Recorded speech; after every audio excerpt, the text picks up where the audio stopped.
Hello everyone, my name is Caroline Brown and I'm the University Archivist and I work with Kenneth and Matthew as well. And as everyone says, it's just so exciting to see you all here.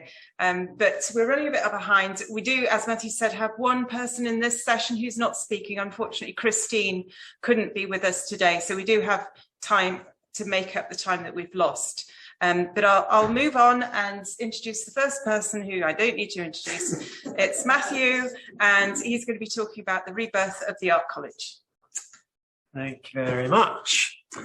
Okay, so as I'm sure you all know, Duncan and Jordanstone College of Art and Design is now one of the most highly acclaimed anywhere in the UK, and it's regularly ranked as the top art school in Scotland. But for many years, Dundee was really seen as the poor relation to its counterparts in Glasgow, Edinburgh and Aberdeen.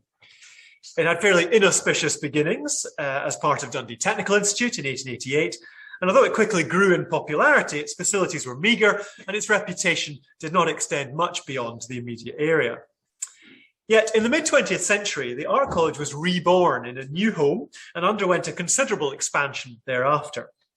But that rebirth was to be a much slower and more painful affair than anyone could have anticipated. And it might never have happened at all were it not for the tireless efforts and dogged determination of this chap here. This is Francis Cooper, after whom today's Cooper Gallery is named, who came to Dundee to take over running the art school in 1927.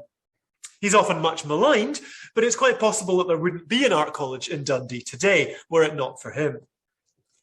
Born in Aberdeen in 1888, Cooper had taught art in secondary schools in Paisley and Edinburgh, and he came to Dundee with a dynamic energy and a determination to see the art school achieve its true potential. By that time, Dundee School of Art, as it was then called, was based on Bell Street, still part of the Technical College, but with the status of being one of the four so-called central institutions of art and design in Scotland, which meant that it received funding from the Scottish Education Department, the SED, to serve the vocational needs of its local region. It awarded a 4-year design diploma, but could only manage to teach the first 2 years of a drawing and painting diploma, thus forcing talented local painters like Mackintosh Patrick to go elsewhere to study. Cooper's first objective was to raise the public profile of the school. There had been occasional exhibitions of students' work in the past, but Cooper made these an annual feature, thus starting the tradition that has developed into the large and impressive degree shows of today. From 1928, he made sure that students were given their diplomas in public prize-giving ceremonies with full academic dress. And from the following year, he started publishing attractive annual prospectuses. Cooper also encouraged the use of his staff, students and facilities to undertake public commissions for art and design work around Dundee. These included stained glass, murals, portrait commissions, illuminated scrolls, coats of arms, stage sets, pageant costumes, badges of office, silver caskets, and the city mace. Cooper was determined that his art school would be recognised as making a vital contribution to local industry and civic life, and that meant that it had to be taken seriously. As a result, he imposed a strongly disciplined regime on both students and staff. His previous position had been teaching art at George Watson's Ladies' College in Edinburgh. According to Richard Carr, he expected the students to behave like the well-disciplined girls he was used to, even timing how long it took to walk from the station to Bell Street so that he could check on whether those who came by train had good cause to be late in the morning. One student was famously suspended for being half an hour late after spending the entire night in a blizzard trying to rescue a stranded lorry driver. Above all, Cooper hated the bohemianism associated with art school life. The painter Talbot MacLean joined the staff in 1928, having previously been a student, and was summoned to Cooper's office one day and forced to shave off his beard, which Cooper felt was unbecoming of the dignity of the art school. With stories like these, it's very easy to be disparaging of Cooper, but his hard work resulted in an extraordinary transformation of the art school. The number of students graduating with the design diploma steadily increased, and in 1928, the school introduced postgraduate study for the first time. International travel scholarships were also introduced that year. Most importantly, in 1929, the school was finally given permission to award a diploma in drawing and painting, thus placing it on an equal status to the other Scottish art schools. All these developments, however, required additional space, and Cooper didn't have any. The school's premises on Bell Street were built to accommodate 150 students, but enrolment by 1929 was over 600. However, one of the principal solutions to this problem was already in sight. the long unrealised bequest of local businessman James Duncan of Jordanstone. On his death in 1909, Duncan had left the residue of his estate, some £60,000, to found a School of Industrial Art in Dundee. It seemed obvious that the existing School of Art should be the recipient of this bequest. But because Duncan had specified that his school should be independent of the Technical Institute, his trustees were unwilling to hand over the money. Years of indecision followed, and when Cooper took charge of the school, the Duncan trustees were continuing to prevaricate. But Cooper's problem was not just the Duncan trustees, but his own board of governors in the Technical College. They had little interest in an independent art school, but hoped to spend the money on building an extension to the college in Bell Street. In 1928, the Duncan trustees agreed to this. The School of Art was neither advised nor consulted. Thankfully, a delay in getting the relevant permissions gave Cooper the chance to build a campaign against these proposals. He soon had the support of various local bodies, and in 1931, the Town Council agreed to convene a public meeting to debate the issue.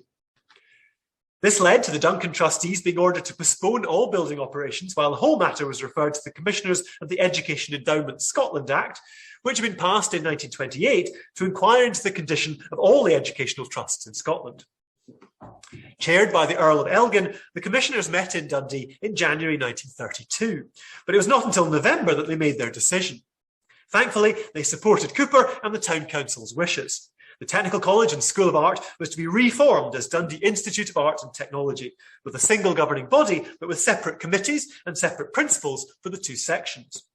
That governing body would then be authorised as soon as possible to erect, furnish and equip upon a site to be selected by them in or near Dundee, a college which shall be known as the Duncan of Jordanstone College of Art.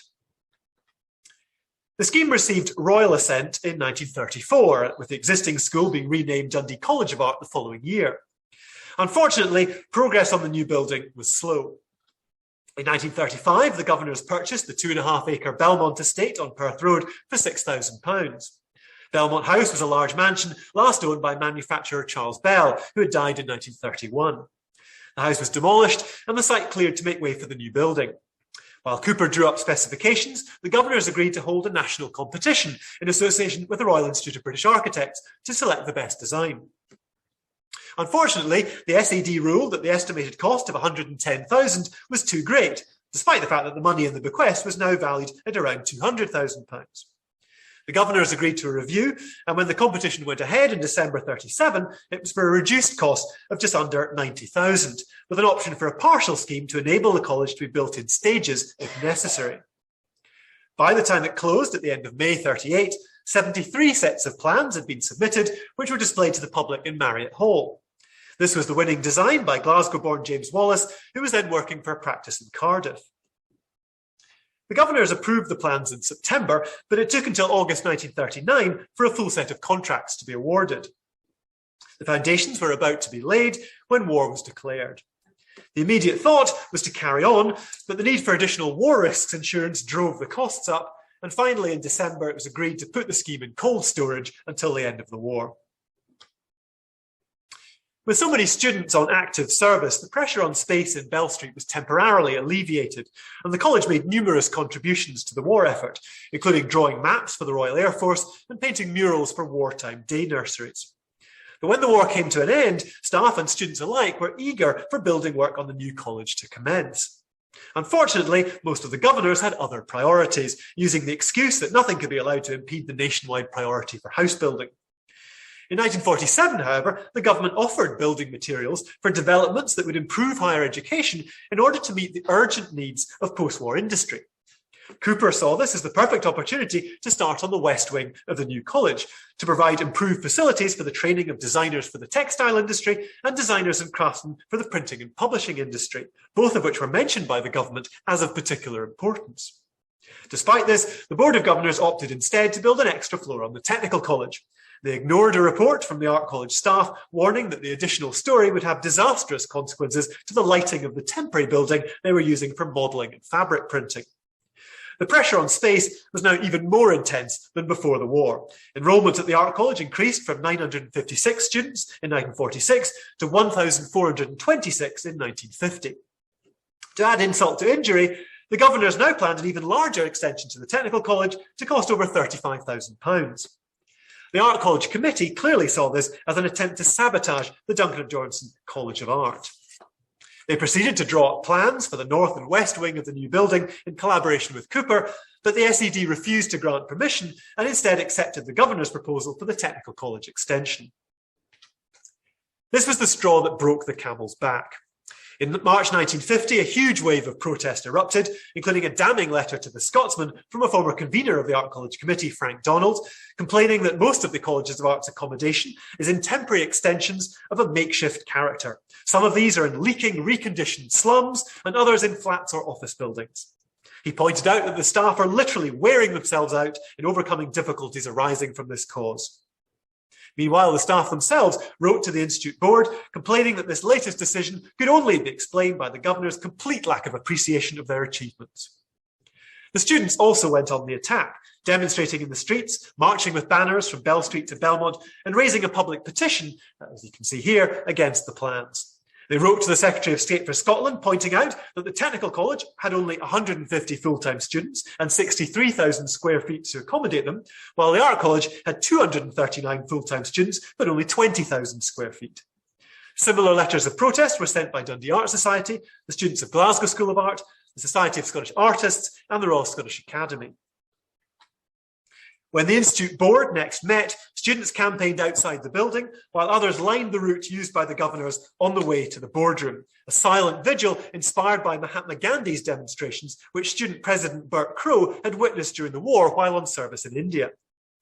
As chair, Lord Provost Fenton dismissed all of these protests as too late. The SED had approved the extension and had already granted 60% of the costs. The Technical College was to pay the rest, but it then transpired that the money was to come from the revenue of the Duncan of Jordanstone bequest, which was clearly intended for the Art College, something that was almost certainly illegal. 2 days later, the Students' Representative Council passed a unanimous vote of no confidence in the Board of Governors. After further appeals from both staff and students, the SED wrote to the governors stating that they recognise that the present accommodation is inadequate and that much of it is unsatisfactory, and are anxious to assist the governors to secure a start in the building of a new college as soon as conditions permit. They did, however, agree that the Technical College extension should be completed first. After all this drama, both 1951 and 52 went by without further progress, during which time, however, the governors were willing to agree yet more extensions to the Technical College. Finally, in December 1952, came the news that Cooper had waited so long for. Work would start on the West Wing at Belmont in February at a cost of £50,000, 60% of which would be funded by the SED. The North Wing would follow thereafter. On 23rd of October, a formal ceremony took place in which James Duncan of Jordanstone's nephew, Captain James Duncan, who was MP for South Ancus, laid the foundation stone with an inscription carved by Head of Modelling and Sculpture, Scott Sutherland. For Cooper, this was a fitting end to his tenure as principal, and he retired at the end of the year. Summing up his achievement, Cooper's Glasgow counterpart, Douglas Percy Bliss, stated, "What he had done here, working from very small beginnings against great difficulties, was the most important single-handed contribution in the field of art education in Scotland for 25 years. In 1955, the first students moved into the completed West Wing of the new college, which accommodated the School of Architecture and the Department of Modelling. With 4 large studios, 2 modelling rooms, a pottery room, a staff room and a common room, it was a considerable improvement on the accommodation in Bell Street. The North Wing followed in 1958 for the School of Drawing and Painting, the Department of Metalwork and Jewellery and the Department of Printing. The East Wing, completed in 1959, contained an assembly hall and an exhibition gallery. Only in 1964 was the School of Design finally able to move when the long-awaited South Wing, begun in 1961, was completed to a more economic design than originally planned. The 1961 prospectus was the first to bear the name Duncan of Jordanstone College of Art. The need to build piecemeal and the evolving needs of the different courses meant numerous changes to Wallace's original plans. A preferable option would have been to commission a whole new design, but the terms of Wallace's competition win precluded that. According to Richard Carr, because the college was built in a number of stages and on continually changing levels, many decisions were made by Mr. Wallace on the spot. He became a familiar figure, a big man wearing a bowler and an open-top coat who looked more like a foreman from the Clyde shipyards than an architect. Plans and details were drawn on small pieces of paper or on nearby walls, and judging by the physical evidence, one of the architect's favourite means of handling corners was to install a lavatory. Francis Cooper's successor as principal, meanwhile, could not have been more different. For a start, he had a beard. Hugh Adam Crawford had been a highly influential head of drawing and painting at Glasgow School of Art before moving to Aberdeen in 1948 to become head of Gray's School of Art. His more relaxed approach and the improved facilities in the new building, particularly the student canteen and common rooms, helped to instill an energetic sense of college life which had previously been lacking. In 1959, the end-of-year exhibition was held in the new college for the first time, and the famous Christmas revels, previously held in the Marriott Hall, also relocated there that year. The new building also allowed for long-awaited developments in teaching, including the introduction of ceramics, town planning, and much expanded courses in illustration and silversmithing and jewellery. By the time Crawford retired, after 10 years as principal in 1964, both staff and full-time student numbers had more than doubled. By that time, the college building was finally complete, but already plans were underway to expand into a second building next door, which would eventually be completed in 1975, the same year that the Art College finally severed all connections to the Institute of Technology. That, however, is a whole other story, which will have to wait for another day. So, thank you very much.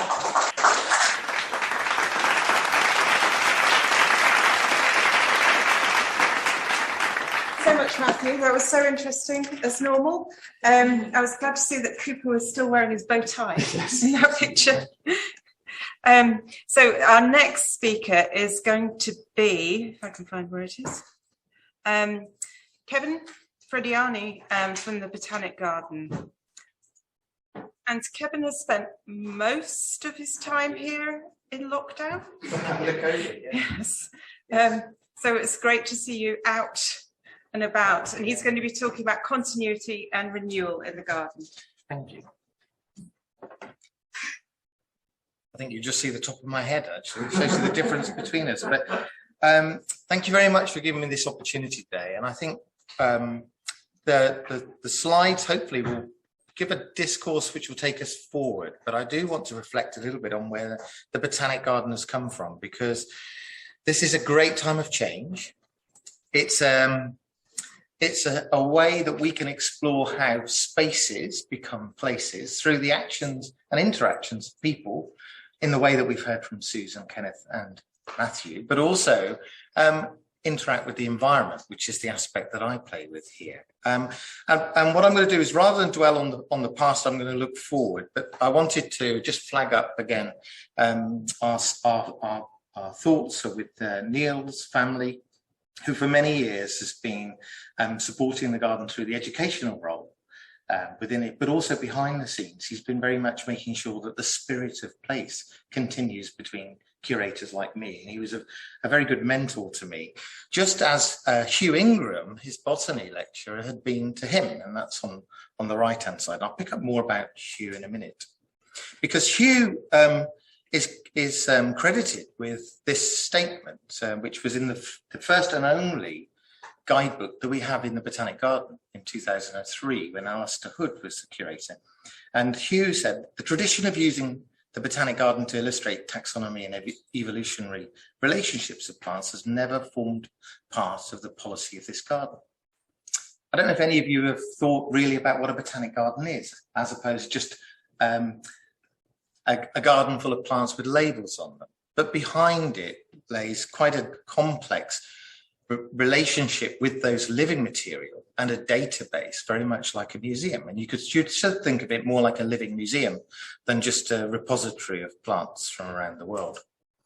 The type of garden that was laid out here is very much influenced by Eddie Kemp, the first curator, who you see on the right-hand side here with Principal Draver, who is stood in the middle of that field, and you see it being ploughed there, which is represented on the left, looking out over that cout, that waste ground that became a car park and is now an airport. So much of our riverside next to the Tay has changed, but the Botanic Garden, its space, has overlooked that for the last 50 years, because we're in our 50th year. It's the October the 23rd was that day, and we're going to take a year looking forward to try to find the right way to talk about different aspects of its history and its present use, but it also showcase its future potential.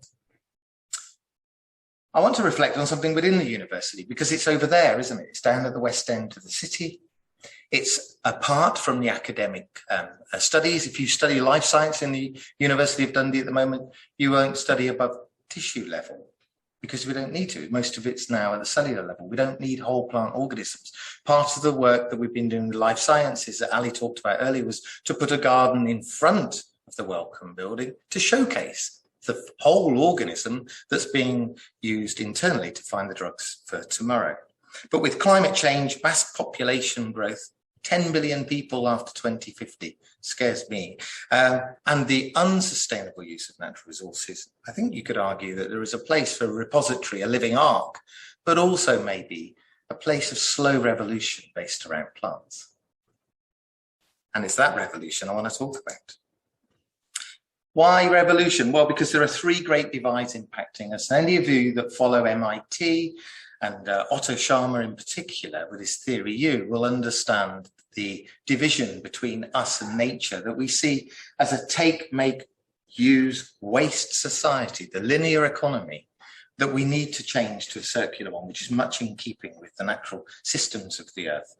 That divide allows us to cause pollution in our own watercourses. You only have to look at Angus and realise that the agricultural production that produces produce that goes someplace else as whiskey or food, the exports, pollutes the watercourses under our own feet, so that every single watercourse going into the Tay and into the sea, out near Arbroath where I live, is polluted and won't pass the safety standards. There's something wrong with that, yet we overlook it and undervalue it. There's also a divide between self and others. We can do it because it's somebody else.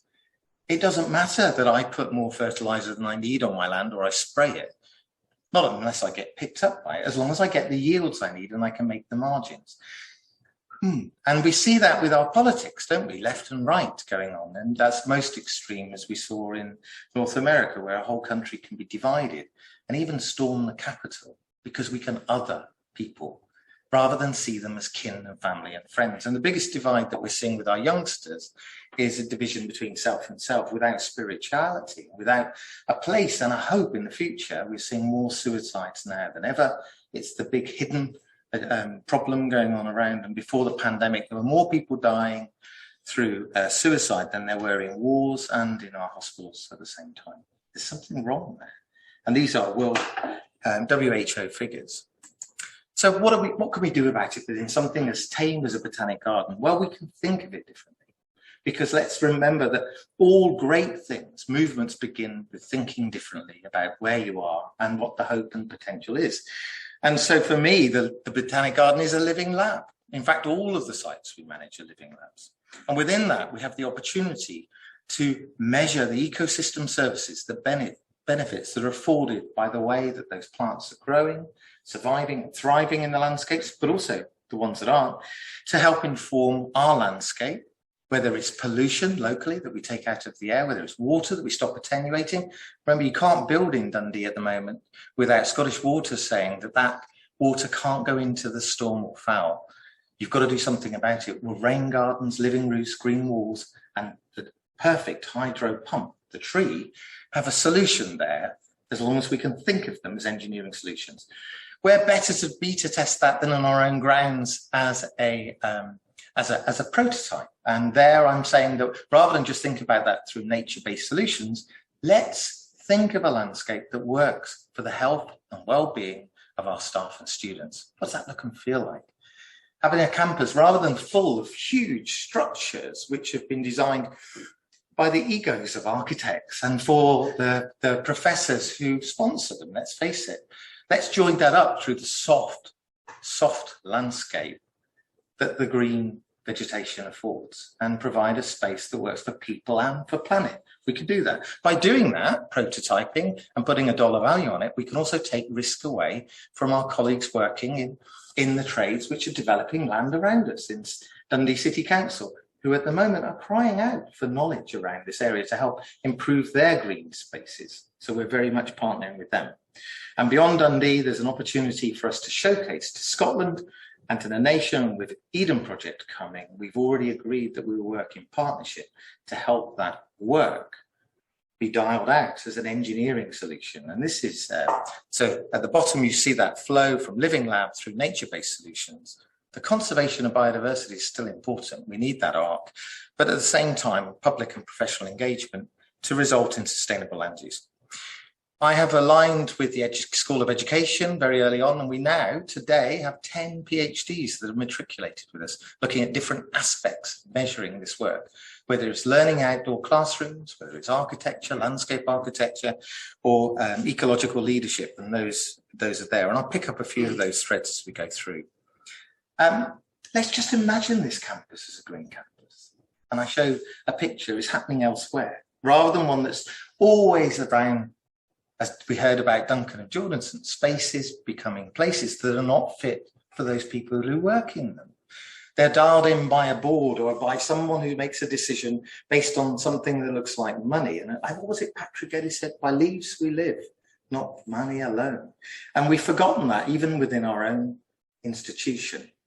Let's look at buildings that aren't just designed to be clean down and aesthetic, but actually buildings that work for the inhabitants. And Tight Spaces says that most of our buildings in 1973 were being designed on the imperialist model of the Victorian age, where they shared more in line with prisons, hospitals and schools in that respect than they did with spaces where you could inspire to do something else. And Ian Mahard tells us, let's soften that hard architecture with landscape, as you could do. And I've done that within zoos. London Zoo is an immersive experience where you now share the same landscape with the animal you've come to see, but not the same space, because you wouldn't want to be in with the gorillas and the lions after all. And Patrick Geddes, I refer to him because what I'm talking here is joining up our social system, our demands on those spaces with the biological needs of the planet. And if we forget it and can't live it within our own spaces, who else can be expected to? Because we're the ones training the next generation in sustainable living, supposedly. Dundee's got a really nice model underneath it. There's a lovely green network. And if you come in and ask the question of Dundee, how green is Dundee? It's the greenest city in the country, Scotland. It's the 10th in the UK. However, it's not very biodiverse. It's grass, and it's a very small palette of plants that have been used and dialed in, mostly again Victorian, for amenity. They're clonal. They don't have the genetic base. There's an opportunity to improve that too. Let me think about a botanic garden without walls, an urban arboretum, where everyone has a view, which will help them feel good. Everyone can feel inspired by nature around them, but that nature can also be working for them, because the people who live around the botanic garden, their value is increased by CAVAT, as a measure, £1.2 million. So we add value to other people's houses. Why can't we look at that across the city? Well, the way I'm trying to do that is through this project, Rewilding Dundee, where we recognise that it's not just the public spaces. Most of the green space is actually in private spaces, your spaces. Even the windowsills can have some plants growing on them. And we gave away 2,500 plants in that way over the summer of the lockdown last year, in a way to engage people around it. And here I've got a wee forest that we're creating in Stopswell, where we're working with school children who I'm currently teaching how to design a green space that they will inherit as adults, which will abate the pollution that we cause now. It's next to the medical centre, and we're working with the medical practitioners and students from the NHS in the final year of their doctor studies to work out how green health can be working from the local spaces around them. What does that look like? How do we design that? And Dundee City Council and Nature.gov and NHS Tayside are all partners to that. It happens to be right behind where the Eden Project's going. There's a little bit of a strategy going on there, because I'm trying to offer a green bridge. It's an olive branch, isn't it? And they've taken that. And we're looking at a green bridge and a green arc that's D on its side, which will hopefully, 50 years from now, not only be the greenest place in Scotland, but the most admired for the well-being that it provides to all of the inhabitants, whether you live, work or play here. Now, one of the big divides here is around food, and food came out massively during COVID as a problem of those that have and those that don't have. And I'm working with Vivian Colley and a number of others, 21 organisations, to look at having Dundee as a sustainable food place. In fact, as we sit at the moment, we're in a food desert. 40% of Scotland's food is produced 30 miles around us, and yet it doesn't come in to feed the hungry city. It mostly goes off with, let's say, £6 million worth of funding to produce whiskey for people who own whiskey companies that live in Japan. And we're using our soil and our water and our natural resources and our taxes to pay for it. I don't get it. It's not a joined up model at all, the economic side of it. But we can do something about local food production within our city. And we can do that by thinking strategically. Food governance and food strategy. Signing people up to a food charter for Dundee. Let's look at getting markets back. Let's look at coordinating those 28 growers that are already in Dundee to look at the seasonal production of produce that helps feed the hungry city. What does that look like? Healthy food for all. Big agendas from a small botanic garden. But you've got to be ambitious. But you've also got to recognise the limits of your own professionalism. And I'm working with those wonderful people who help change the way we think, the artists, because that's the best place for me for inspiration. And as a scientist who also trained as an artist, I've got 2 research artists in residence. Hamer Dodds on the left-hand side, who's asking questions around sublime and beautiful, on that side of it. But he comes from a background of teaching and teaching biology. And here he's working with a forensic anthropologist that wants to understand how our material rots away underground under different plant conditions, a very practical side. And he's looking at taking the analysis of that and saying the process that we follow as scientists is quite beautiful if you can photograph it, show it. The runs we do, like the DNA gels, they can be very beautiful if they're presented in the right way. And can we help people understand the complex nature of science through something that looks beautiful? And Desiree Corral is a student who's come from South America, and she's using colour as a material culture to ask questions around imperialism and the impact that's had. Who owns colour? How do they use colour? And all of that's being undertaken from within the Botanic Gardens residency that will last 3 years. I don't know what's going to come out of it, but I do know it'll be exciting. And here's that garden that we took through, and Ali showed before, and I think that's a wonderful example of collaboration within a space becoming a new place that has more meaning. But we're also working with Life Sciences and the James Hutton Institute, and also with sponsorship from the Royal Society to take that work out into the classrooms. And we now have 10 schools across Scotland. We're training the next generation of plant scientists. We're teaching them the hard and soft skills of running DNA gels, looking at chloroplastomes and understanding a complex relationship within daffodils that we don't know from the breeding lines that we've been handed over in stud books, but we're going to try to check them. It doesn't matter that they're working on daffodils, because the same techniques are being used at James Hutton in the plant sciences to look at improving our wheat, our barley and our potato crops. Exactly the same science, different application. But daffodil is, again, something that we can grow in the school grounds. They're around us, they're everywhere. It's an important industry that has no research funding that comes to it. £400 million is worth to the Scottish economy.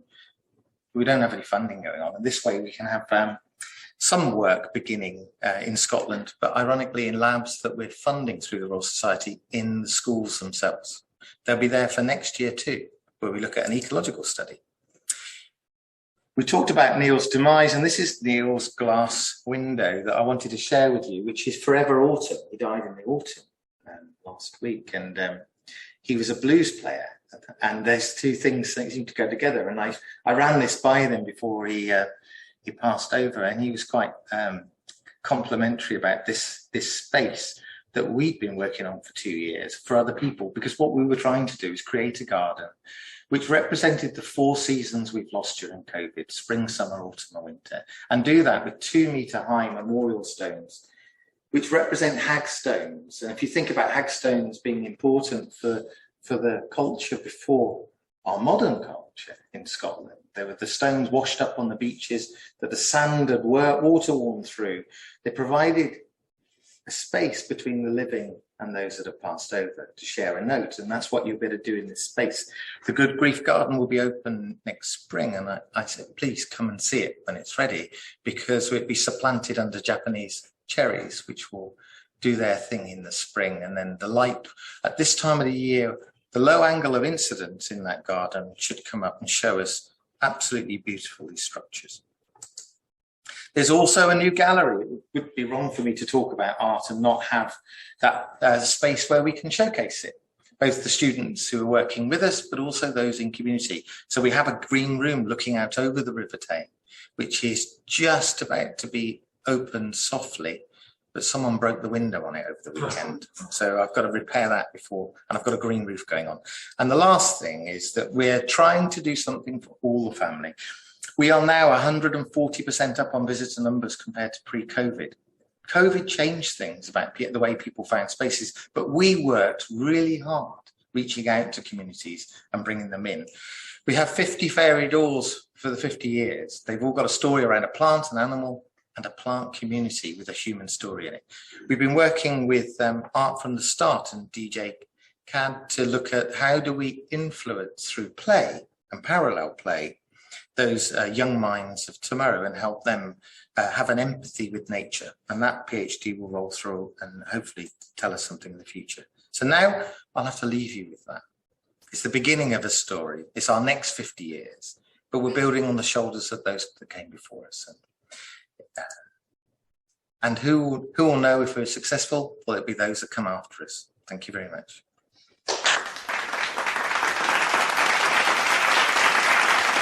So much, Kevin. That's just so incredibly inspiring, and I really like the way that you're thinking of putting the garden at the heart of what Dundee thinks about itself and feels about itself, and that kind of maybe moves us on to our next speaker, who's Keith Dinney, who's from the School of Business, because Keith is going to be talking about Dundee's identity, Dundee's branding, and the renewal of that branding. So thanks, Keith. Thanks.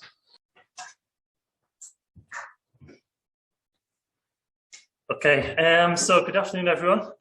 Thanks very much to Matthew for the invitation to speak to you today. Really enjoyed Kevin's talk just then.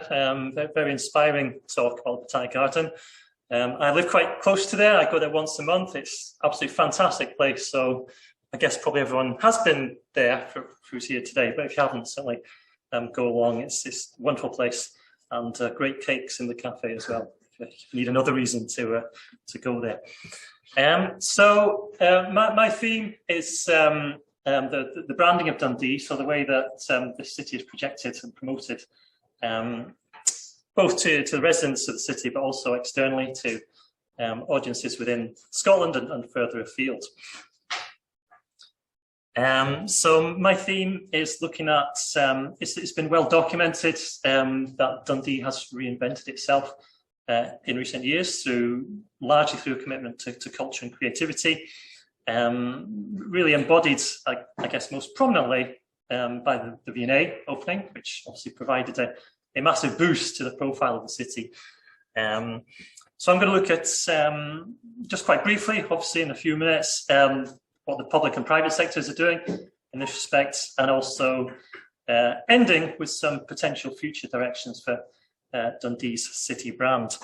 Maybe before I go on, I should maybe acknowledge that a lot of people are quite uncomfortable and don't like the idea of treating a city as a brand, so I completely get that, and I was very sceptical as well before I got kind of immersed in this field, so I don't expect everyone to kind of unthinkingly go along with the kind of concepts I'll be looking at here.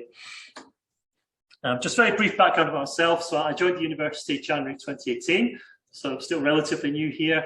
I'm the head of team for management, marketing and business school.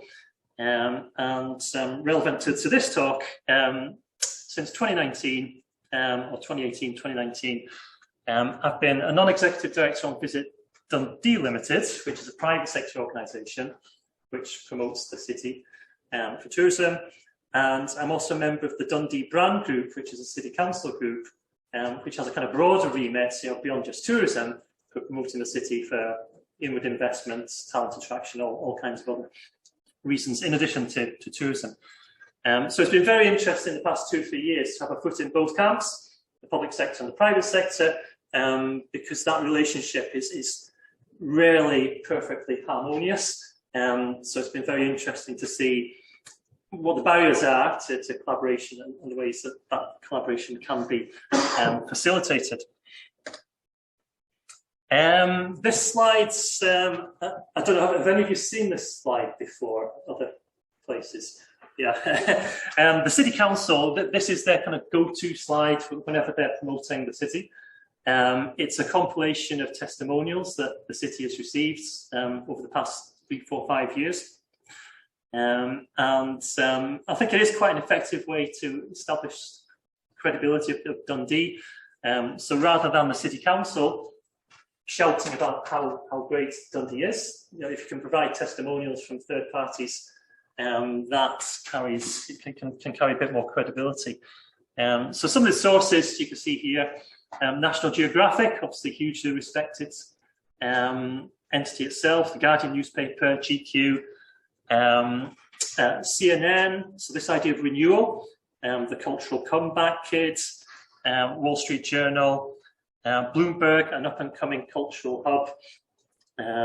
And the final one there, the UK's first UNESCO City of Design. So this kind of theme of renewal is not just kind of branding talk. You know, there's a reality going on here that has been recognised globally. And I always include this slide when I'm talking about Dundee, particularly if I know the audience will have people who are not from Dundee and maybe don't really know anything about the city. And Kevin mentioned one of the artists at Botanic focusing on the sublime and the beautiful. And I think that photograph is sublime and beautiful. And that's why I include it, to show people that, you know, this is Dundee. But if you ask people, what's your perception of Dundee? What's your image of Dundee? I don't think sublime and beautiful would be the 2 words that would most commonly come to mind. So I think it's useful to kind of show people this, to show, you know, this is the reality, or one of the realities of the city, in contrast to the kind of urban grit imagery that is maybe more strongly perceived, certainly within Scotland, not beyond Scotland, but within Scotland, that imagery still persists.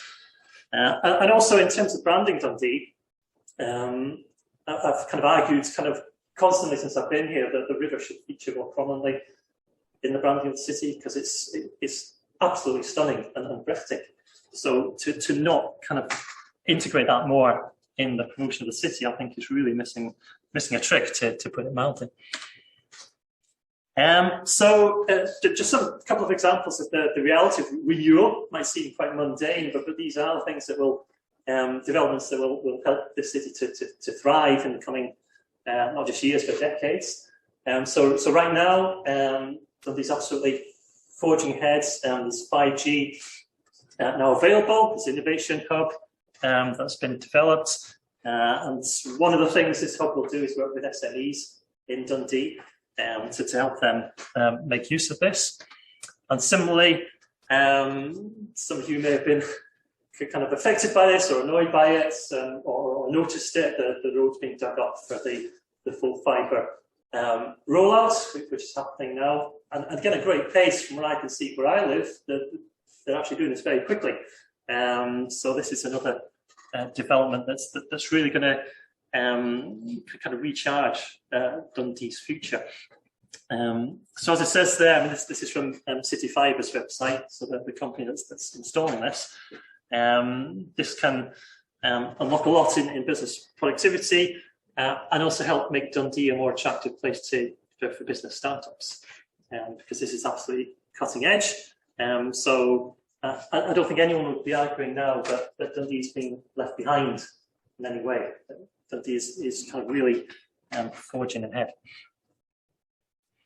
And again, there's a few echoes in my presentation of what Kevin said. And as Kevin was talking, I was thinking this is actually quite uncanny. I didn't see Kevin's presentation before I came here, but there's definite echoes in it.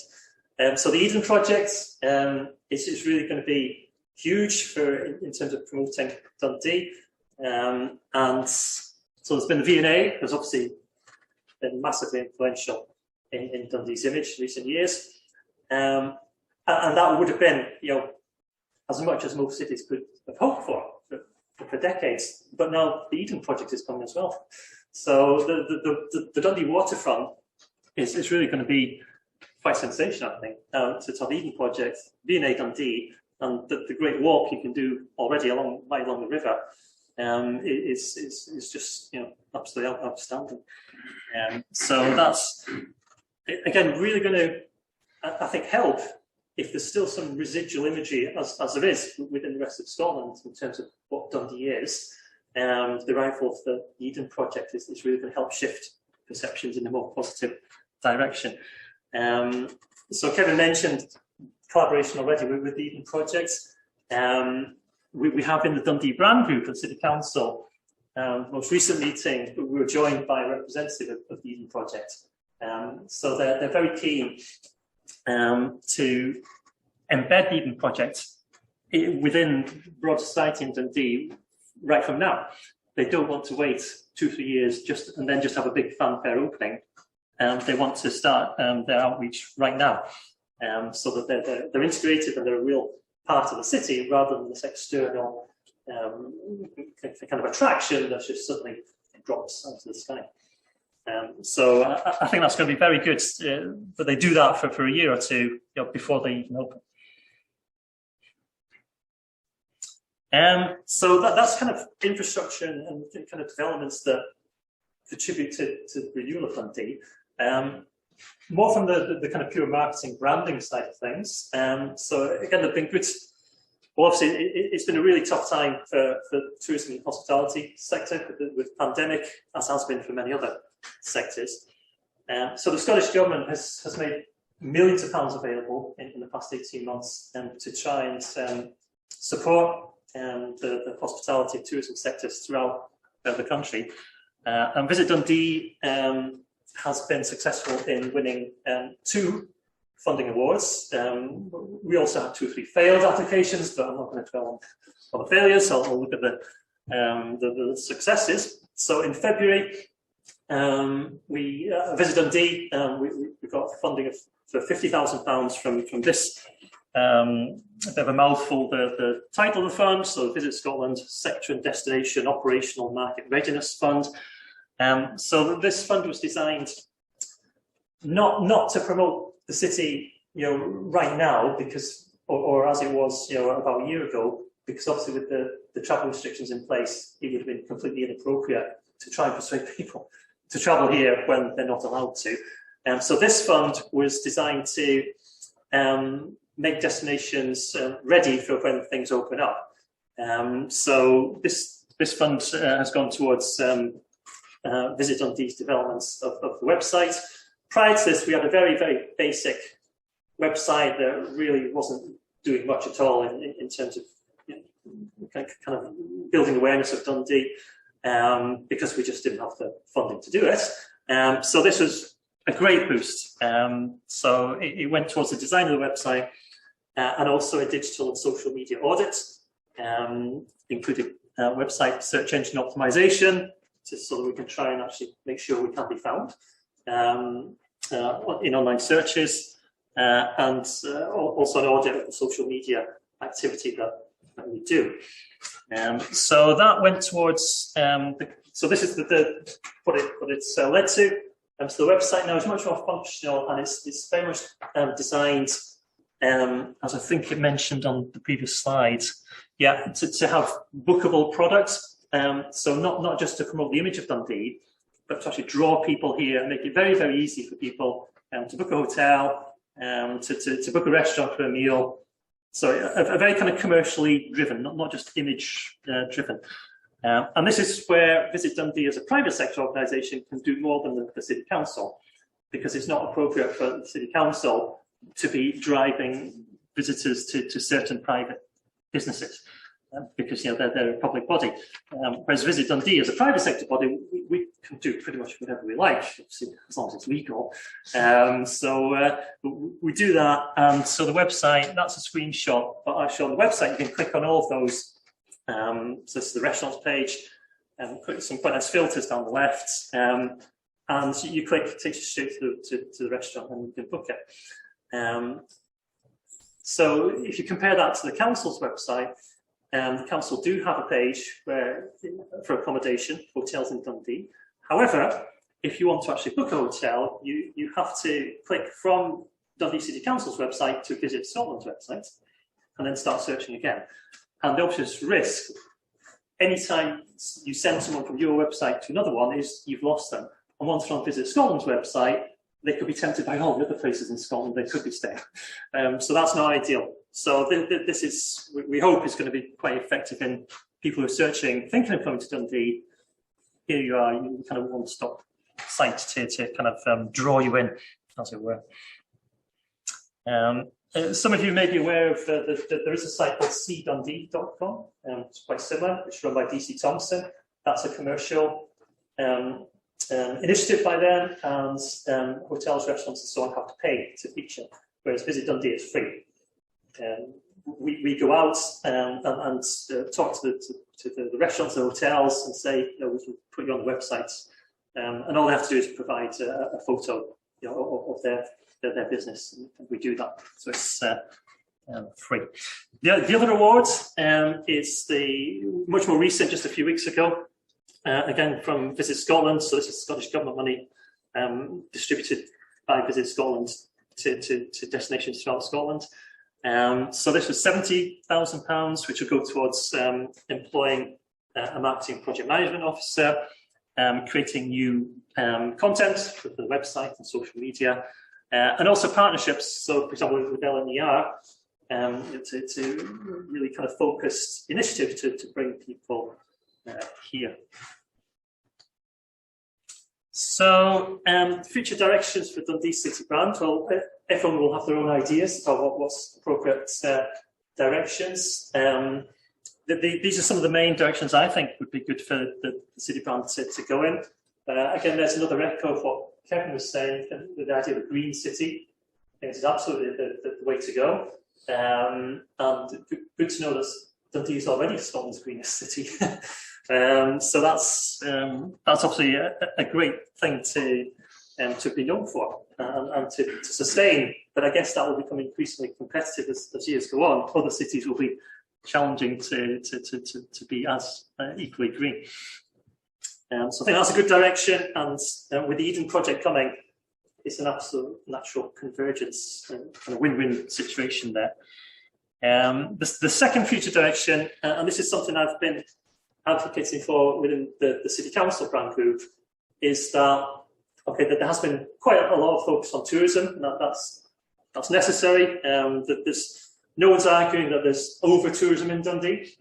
If we were in Edinburgh or Skye or other places, then you would really need to think about dialing down your tourism promotion efforts. But that's not the case yet in Dundee. No one's really saying they can't get anywhere because there's masses of tourists, and so that needs to continue. But what really I think could be improved, well, a lot, is promoting Dundee as a great place to live and the quality of life here.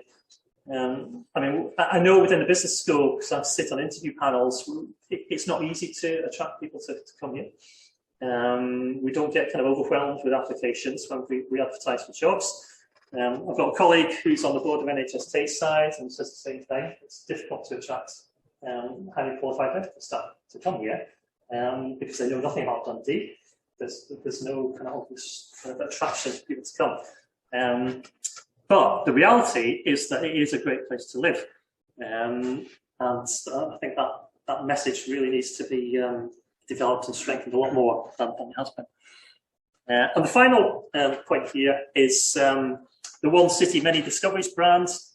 I think it's actually a good one, and there's been a little bit of chat amongst the council and other stakeholders about, is it time to change that? Because this has been running for several years now. But I don't think it should be changed. I think it's good. It allows lots of messages to go into it. So the one city of discoveries, there's kind of infinite kind of ways you can build on that.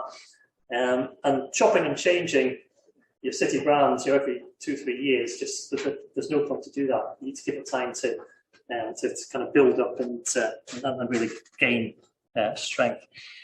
So as I say, those are a kind of really quick kind of overview of Dundee city branding and possible future directions.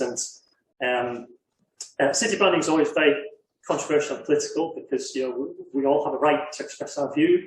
We live here, and there's always a real proliferation of different viewpoints. So I realise that everyone here will have their own views about what Dundee's doing and where it should go. But overall, I think Dundee's actually doing really well. Since I've been here, I don't think I've ever encountered any kind of nostalgia from people who've been here for 10, 20, 30 years, saying that, oh, it was better 20 or 30 years ago. Everyone seems to be saying the same thing, that things are much better now. Apart from maybe Dundee United fans pining for the 1980s. And I'll finish on that note. So thank you very much.